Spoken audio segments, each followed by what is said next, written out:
Assalamualaikum warahmatullahi wabarakatuh. Salam sejahtera untuk kita semua, sahabat Indonesia TV. Terima kasih bagi yang telah mengklik video ini. Kali ini saya akan menjelaskan kapitalisme. Kapitalisme bukanlah suatu paham yang berdiri sendiri. Sebelumnya ada namanya feodalisme, merkantilisme. Lalu kapitalisme kemudian dikritik oleh Karl Marx sehingga lahir lagi yang namanya sosialisme dan punya cita-cita terakhir bernama komunisme. Tetapi sebelum video ini lebih lanjut, kita sefrekuensi dulu bahwa isme itu artinya adalah paham, ajaran atau aliran. Jadi ketika sebuah paham, sebuah ajaran mempengaruhi banyak orang dan mengikutinya, berarti lahir lagi isme baru.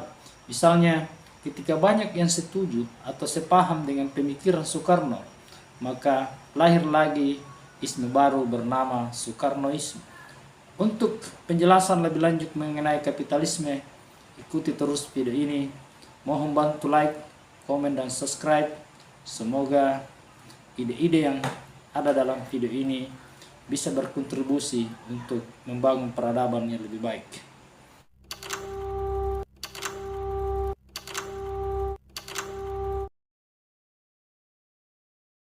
Di abad pertengahan antara tahun 500 Masehi sampai 1400 Masehi, sistem yang berlangsung di Eropa dan rata-rata di dunia adalah sistem feodalisme, di mana feodalisme beranggapan bahwa dengan memiliki banyak tanah berarti dia adalah penguasa.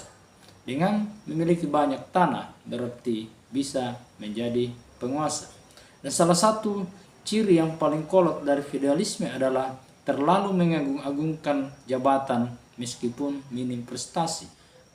Setelah abad pertengahan itu, lahir lagi paham baru bernama merkantilisme. Merkantilisme yang berasal dari kata merchant atau pedagang adalah suatu paham atau kebijakan ekonomi yang mengandalkan perdagangan dan merubah standar kekayaan itu dari tanah menjadi logam mulia. Jadi negara mendorong untuk bagaimana terkumpul banyak logam mulia di negaranya, meminimkan impor dan memaksimalkan ekspor.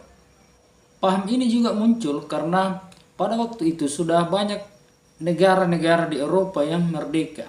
Adanya kesadaran untuk bernegara seperti Jerman, Italia, Prancis, Belanda, dan Inggris itu adalah sudah menjadi negara-negara merdeka di waktu itu. Nah, dengan lahirnya paham merkantilisme yang pertama kali diperkenalkan oleh Victor de Guaiti, Marcus Mirabeau, dan Jean Bourdin dari Prancis, maka berkembanglah paham merkantilisme ini dan dampaknya sangat luar biasa karena mendorong perdagangan, mendorong untuk menguasai banyak logam mulia, kekayaan sebagai standar majunya sebuah negara, standar sejahteranya sebuah negara.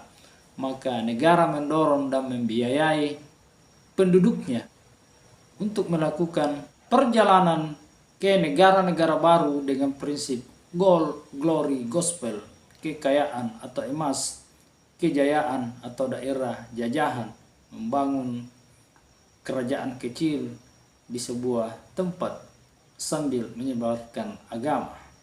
Mereka datang dengan maksud memonopoli perdagangan yang kemudian membuat perselisihan di masyarakat Nusantara. Ini adalah dampak besar dari merkantilisme itu. Dan itulah juga yang menjadi alasan mengapa sebelum saya menjelaskan kapitalisme, saya menjelaskan dulu merkantilisme. Lalu apa itu kapitalisme? Pada sistem ekonomi merkantilisme, negara yang membuat kebijakan ekonomi untuk kekayaan negara itu sendiri sebagai standar kekayaannya seperti yang saya jelaskan tadi adalah logam mulia. Di dalam sistem ekonomi kapitalis itu justru berbeda, bahwa alat-alat produksi yang penting dalam sistem ekonomi kapitalis itu bisa dimiliki secara privat. Bahkan di dalam buku yang ditulis oleh Adam Smith sebagai pencetus teori kapitalisme ini yang berjudul Wealth of Nations yang diterbitkan pada tahun 1776 mengatakan bahwa semua orang di dunia ini seharusnya diberi kebebasan untuk bekerja atau berusaha dalam persaingan yang sempurna tanpa intervensi dari pemerintah. Sebagaimana kita paham bersama bahwa Adam Smith tidak mempermasalahkan yang namanya pasar bebas karena dia yakin ada invisible hand atau tangan-tangan tak terlihat yang akan menyeimbangkan harga-harga di pasar itu. Namun kemudian Karl Marx mengkritik sistem kapitalisme ini karena hanya beberapa orang yang akan bisa melakukan usaha secara maksimal. Hanya mereka yang memiliki duit, yang bisa membeli alat produksi, yang bisa membeli mesin, lalu mempekerjakan banyak orang, lalu menarik keuntungan sebanyak-banyaknya.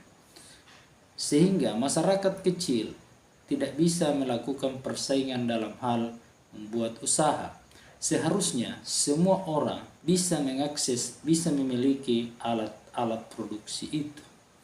Inilah yang dikritik Karl Marx dan hendak mengganti sistem ekonomi itu menjadi sistem ekonomi sosialis yang kemudian menjadi masyarakat komunis.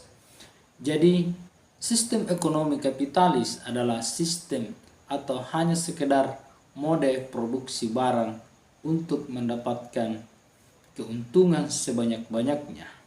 Lalu barang tersebut didistribusikan sebanyak-banyaknya kepada masyarakat yang kemudian lahirlah yang namanya pasar bebas. Dan di dalam pasar bebas itu ada invisible hand atau tangan-tangan tak terlihat yang mengatur harga itu sehingga menjadi seimbang. Saya kira demikian. Assalamualaikum warahmatullahi wabarakatuh.